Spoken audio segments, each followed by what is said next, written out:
as a part of the city's Disabilities Act sidewalk assessment. Another 18,750 linear feet of sidewalk is expected to be repaired by 2023, along with another 1,806 curb ramps. The next set of projects is planned for the CRA Urban Core District, which is primarily downtown. 2 projects are expected to begin this year, with 3 additional ones planned for 2020. This is an ongoing effort to make our sidewalks ADA compliant so that we'll be more accessible for all residents. I'm so excited that these projects are continuing to move forward, and we will send more press release with info when we have that. So again, we've got a lot of work that our staff is doing out there, making things better. In fact, also, Kareth and Derek and I spent last week, we went out and looked at a couple of projects in the Scenic Heights area and off Summit that we want to be doing. We also took a chance to see a lot of work that the Public Works Department's doing, improving inlets so that we don't have flooding anymore. One in Scenic Heights in particular, close to the school. We've completed 2 of the inlets. We'll be completing 2 more. As soon as we finish that up, we're going to move over off of Spanish Trail and do a couple more that we've had challenges with, some flooding areas. So again, we are doing a lot of work, and that stuff that doesn't get, it's not as sexy, doesn't get as much headlines, but I want you to know we're doing a lot of work to make improvements in what we can for the city. So I really appreciate Derek and his crews and what they're doing. It was good to get out there and see them the other day and see the work that they were doing. Like I said before, I will be spending Friday with the inspections department. They certainly are busy as well. A lot of things going on in the city. That's a good thing. We've got a lot of things happening with permits and building, and so it's exciting to have, and I'm looking forward to getting out and participating. Last week I read a proclamation that makes October 21st through the 27th Florida City Government Week in the City of Pensacola. We'll be joining cities throughout the state to celebrate and showcase and engage citizens in the work of municipal government. Stay tuned on announcements from us on a photo contest that week and information about how the public can participate. So we'll be looking forward to doing that. Unfortunately, on the 21st, we will not have a press conference. So we'll make sure we get everybody out there. That's one of the reasons we wanted to say something today. We will not have a press conference on the 21st. It appears that Chris and I will be going to DC, and Casey and Mike Wood will be out of town as well. So a lot of people seem to be out of town next week during our local government week, but we will be excited to get back and continue to keep working on that. So we'll be doing that. I will say this week, Chris and I will be going to Tallahassee. We will be in Tallahassee on Tuesday and Wednesday, but I still, Andrew will be able to get your phone call on Wednesday morning, so we'll get that done. But we'll be out of town this week. Next week we'll be in DC. So we're certainly taking our, the things that we've put together in the city, our ask that we want to do. We'll be out there communicating with folks in Tallahassee and Washington and see how we can get some things done for our community. So we're looking forward to being a part of that. It's the legislative process of participating, and I look forward to being in Tallahassee and in DC and trying to take care of some of those things. So that's kind of what will be the next 2 weeks. I'm sorry we won't be able to have a press conference next week, but we will have one the last week of October, right before Halloween. We will be back here, so you can join us then. I guess, and lastly, I did want to just say how much our whole thoughts and prayers and certainly condolences go out to Chief Ladder and his family with the passing of Brenda Ladder over the weekend. Brenda will be greatly missed, and certainly they've been struggling through a lot of things. But it has been it's been really good over the summer to see events that have been happening and how the community and certainly the police department have rallied around them and their challenges that they've had. Tommy's certainly been out for about the last 6 weeks, spending time with Brenda, and we certainly continue to give him time as he moves forward and through all these things. But I know he'll be coming back to us soon. We certainly wish him our thoughts, prayers, and condolences as he deals with this at this time, and we're certainly with him as a family. So again, we just wanted to pass that along as well, and certainly our thoughts and prayers are out to them. But from there, I will open it up, and I'm happy to take any questions. On the sidewalks, yes. Are those spot repairs? Are those whole stretches? And if they're whole stretches, can you tell us a little bit about where those replacements were? We can absolutely get that information. I don't have that in front of me right now, but I mean, I know when I spent my day in Public Works, we were doing stretches on Blunt and repairs on Blunt and North Hill. They were doing several curb adjustments there. I've seen them in other places. Some of it has been brand new stuff. Most of it's been repair. So again, we've got several things. I think this year is coming into CRA, so there'll be several things coming into CRA trying to do some sidewalk repair and continue to do some of those curb replacements. So when you look at that, we've done almost 2 miles, and we've got over 3 miles left to go. So that's going to be 5 miles of sidewalk. So, you know, those repairs, that'll be a significant amount of work that we get done, and we're just working through it. But we're also looking at new things all the time. Like I said before, we were on Langley and on Summit this past weekend, looking at ways we can improve safety and do that. So when you say ADA compliant, you're just saying making sure the sidewalks are clear essentially, and also that the down ramps are available. That's kind of the ADA compliance. Correct, but also make sure the cracks, you know, again, take care of those things. It's pretty cool. They have this thing, you know, you get settling and you get this other stuff. The day I did by Public Works, we're actually over on Jackson, West Jackson, and we had this thing where they can drill down and spray this foam, and it will rise. You know, if you have an area that sinks, you can bring up the concrete so that it becomes level. I mean, some of that is new pours, some of that's repair like that, just to get it level. It depends on what it can do, but it really is. It's pretty. It's amazing what you know, what they can do now with repair work. So I mean, even though that's actual concrete and some of the things we're actually you know, putting in and changing, we're also doing significantly more with that crew that we have that does with the foam and can lower and raise sidewalks so they become consistent. So, you know, we're dealing with that as every different way, every different technique we can employ. We're trying to do that so we can stretch the dollars as far as they go. But that's kind of what we've been doing. Yes. Yeah, Mayor, talk a little bit about the city's relationship with state and federal government. Has it changed in any way with the change of administrations? You know, we've our goal is to have a good working relationship, and I think we've been able to achieve that. It doesn't mean that we're always going to agree. You know, we had some differences with DOT. I really appreciate their staff and Secretary Gaynor and the work that we've got, and I know we're hoping to meet with DOT, the main Secretary Tebow in Tallahassee.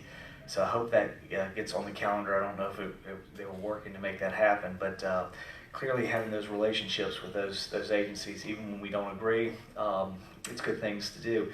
Last Friday in this very room, sitting right there in that seat, I had a chance to come in here and talk with Noah Valenstein, who Noah is the director of Florida DEP. So he was in town. I knew Noah. We worked together very closely during the oil spill. He was kind of DEP's local government contact. So I know Noah well, and having worked with him before. And so, you know, it's good to maintain those relationships. So we were talking about the estuary programs, and I think that's going to be a huge thing for us. And they were impressed with what we were doing. I know there's a little step back we had with executive director resigning and going to find the new one, but I think the good news was we found we didn't have the right fit, and so we're trying to go find the next one. But I think that estuary program is going to be a great thing for this community, and I'm glad we're a part of it. I know Ann Hills sits on that, so very happy to help them any way we can, and I stay in touch with Matt Posner on that. But those are just examples. The other thing is clearly looking at legislation. If you show up during the session, generally they've already got their legislation done. They know most of what they're going to do. They do it during the committee weeks right now. So it's important for us to go over there in committee week and talk about some of the things. Obviously, one of the things we're going to meet with Representative Andrade. We want to talk to him about the issues of small cell and how we look at co-location, certainly on FDOT poles, on Gulf Power poles, anything that we can do that helps move these things and keep poles from showing up in people's yard. That's what we're going to keep doing. We also are supporting the repeal of the legislation that brought this, that exempted small cell from local government. Although I'm less optimistic that will happen, but we're also championing that. We'd love more say, but we're also trying to give them some solutions, and co-location is one of those. We have a couple asks. We have. We want to look at within what the DOT does in the box funding they do for the trail systems. We'd love to see a trail along Scenic Highway from East Pensacola Heights all the way out to 9 Mile Road, and really the more 9 Mile Road, I guess the causeway over to Santa Rosa County. We believe that would really be a connector, an ability to connect downtown all the way through out to trails at UWF and into Santa Rosa County for those people, bike and pedestrian. So we see that as a real amenity that can happen. Of course, it is the first scenic highway. It was the first scenic highway in the state of Florida. It's another first that we have in this community. So as we say, we like to talk about where we were first, and we were certainly first with that. So again, we think it's a good fit. We also are looking to talk about Main Street. We've been talking about the drainage. You might have seen we brought that up to council about what we're looking to do with trying to find some funding potentially for drainage. But if we're in there putting in 60-inch pipe, we might as well go ahead and replace the road and put the sidewalks in. And those are things we want to do on Main Street. And they were good enough last year to put some money in there for us to do some design work. So now that we're getting design work done, we'd like to go ahead and see if we could work with them for some implementation and construction money when we finish out. And we'll put in the drainage. If they could help us redo the road and put in the sidewalks, that would be good as well. So again, we have a lot of ask that we want to talk about.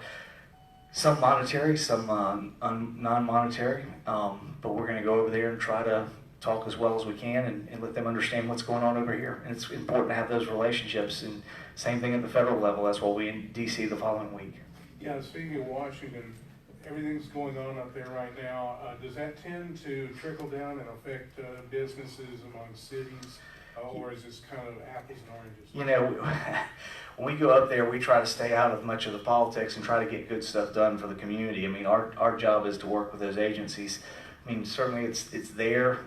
You know, you deal with it, but we try to remind people that in local government, there's not a Democrat or Republican way to pick up garbage. There's not a Democrat or Republican way to fill a pothole. You know, that when it comes down to it, we're the basic level of services, and we have to keep that going to keep our country moving forward. And I think they understand that on both sides of the aisle. They are receptive to us coming up there and working with us, and they're always looking for ideas to help. You know, I've had the opportunity to serve as a public official during the Obama administration, during the Trump administration, and I will say agencies, I found them to be very willing to work with us if we've gone up there and expressed what we were looking to do. And that's what we're going to try to do. We try to stay out of the politics and just stay focused on how we can help Pensacola. Yes? What are some of the things you're going to be talking about up in D.C.? At this particular time, I think I'm trying to remember. I'm so focused on Tallahassee trip right now. I hadn't really thought about D.C., but you know, I think there are a couple things we want to talk about. We want to continue to talk with DOT about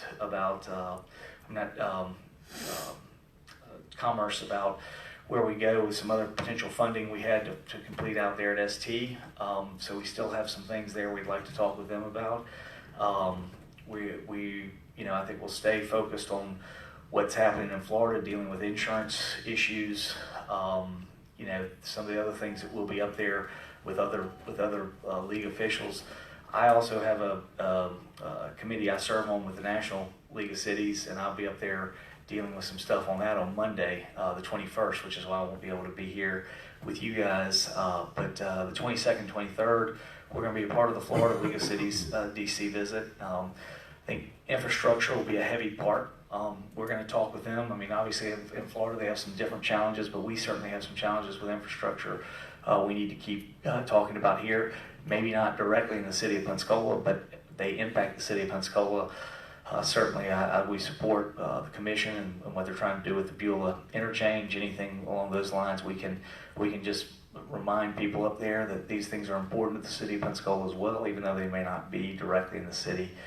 You know, one of the other things I think that's really a little bit interesting to us, we've been talking. I had a great talk 2 weeks ago with the mayor from Mobile, and we were going to meet quarterly. As a matter of fact, I think I'm trying to get over there to see him in January. I'm going to go over to Mobile and catch up with him. We're just going to kind of go back and forth. But one of the things we talked about is really the opportunity for us to work closer in trying to figure out regionally what we've got. And so clearly That's a place where we step across state lines, so important to us to focus on those things as we sort of flesh out what are initiatives that we can do that are important for our region, that really are independent of our state. So again, I think these are things, and I really appreciate his willingness to look at big picture stuff.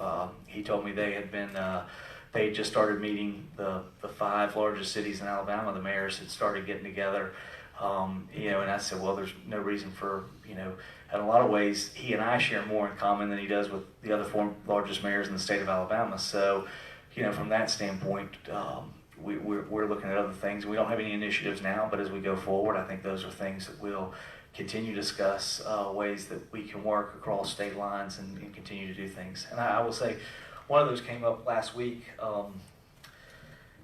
We also had people from the Gulf Council. We had Ben Skaggs, who runs the Gulf Council, and I forget the gentleman's name with EPA that is in charge of the Gulf Council right now. They were in town last week, and one of the things we were talking about is obviously in the estuary plan, we have Perdido Bay, which is a shared water body between Escambia and Santa Rosa. Escambia and Baldwin, so you got Florida and Alabama. So there are all kind of opportunities where we are working across state lines, which makes it fairly unique and different. But nonetheless, it's important for us to remember in DC that that's a chance for us to go up there and figure out how to deal regionally with other parts. And it was kind of interesting when we talked with Mobile. I said it's 200 miles from Tallahassee to Pensacola. It's also 200 miles from Pensacola to New Orleans. And if you go that way, there are 4 states. As we think about things and we think about how this, where we go from here regionally, I think it's important to remember how we work together. And it's going to be important for us as the Northern Gulf Coast, if we want to be successful, we're going to have to work together across state lines.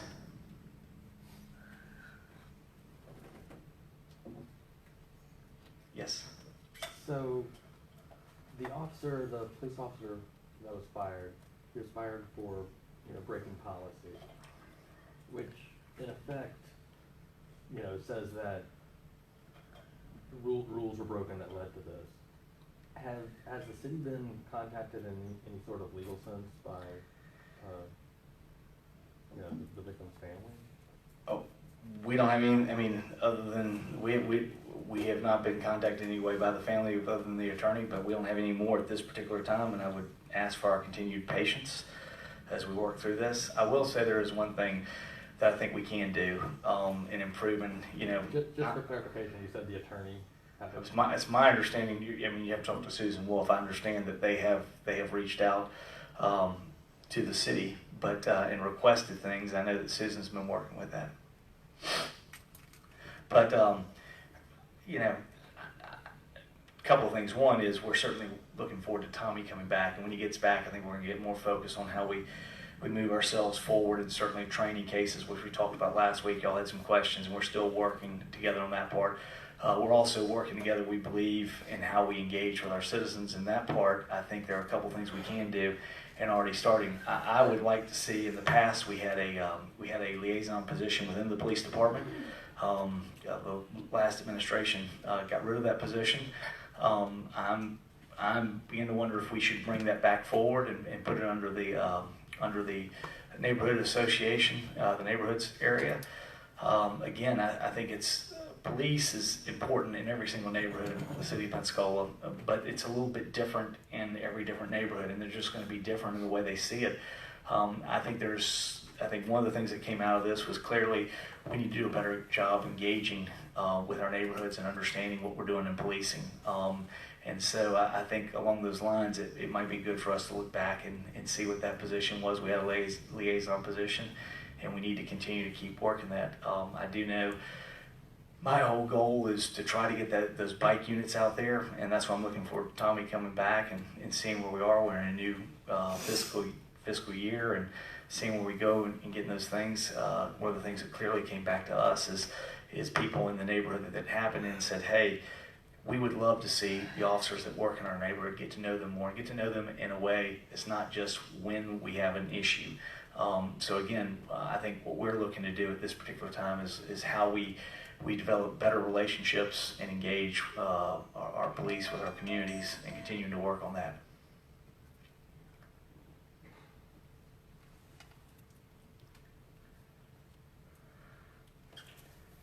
What happened to the earlier, a couple months ago, there's talk of the citizens committee, it couldn't be an oversight committee, it had to be advisory, is that still? I think we will have an advisory committee at some point. I think as we come back with that, I think that and the training, I think we're looking for Chief Leiter to come back and get back and focus on a little bit more about where we go from here. But there's no doubt we're gonna have better outreach. That's a part of it. And I know in talking with him before he left, he's committed to that idea as well. How do we have better involvement in outreach? What's the timeline from here forward on Cervantes? When do we expect them to actually start doing things down there? Gareth? Yeah, so we have a follow-up meeting with FDOT on Wednesday to talk about some of the concerns that we had. So we're meeting with them on Wednesday, and from there, we'll start working towards a game plan on how we put that information out to the public, so. We don't really, I mean, 3 months, 6 months? I would think probably a couple months, just to work through some of the issues that we've raised to them, so I would think a couple months. They're still planning to have the community meeting in November, Yes. correct? Definitely. So they promised us they were going to come back here for a couple of days and work with us. Obviously, this Wednesday will start. We'll probably have another day or so, and seeing Mike in here now, Mike Z, our complete streets guy in here now. I mean, I'm sure that will happen. They wanted to sit down with our people, kind of work on something, put something together. They wanted to have something finished out, a new plan for the area in preparation for that meeting. So I think we'll have something probably 2 weeks or so in advance of that meeting. They'll probably have a different design out that they want to show before that community meeting. I certainly right now encourage everyone that's interested in Cervantes to participate and be involved in that community meeting. That will be one in November. I don't have the date sitting in front of me, but I know the plan was to have a community meeting in November. Yes. Back to the shooting in July. There was talk at that time about providing counseling for the children. We've talked to Lakeview, and we have that set up. I've talked to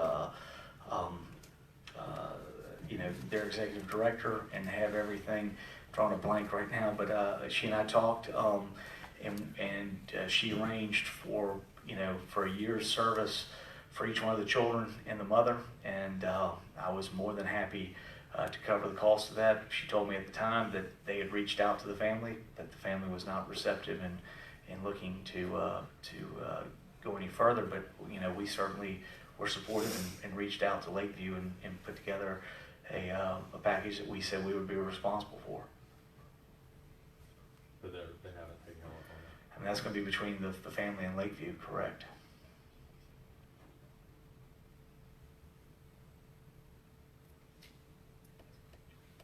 Allison Hill, yeah, I knew it was going to come to me.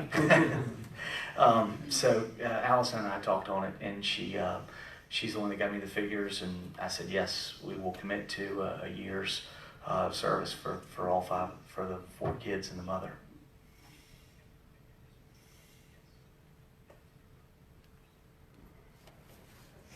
Good. All right, thank you very much.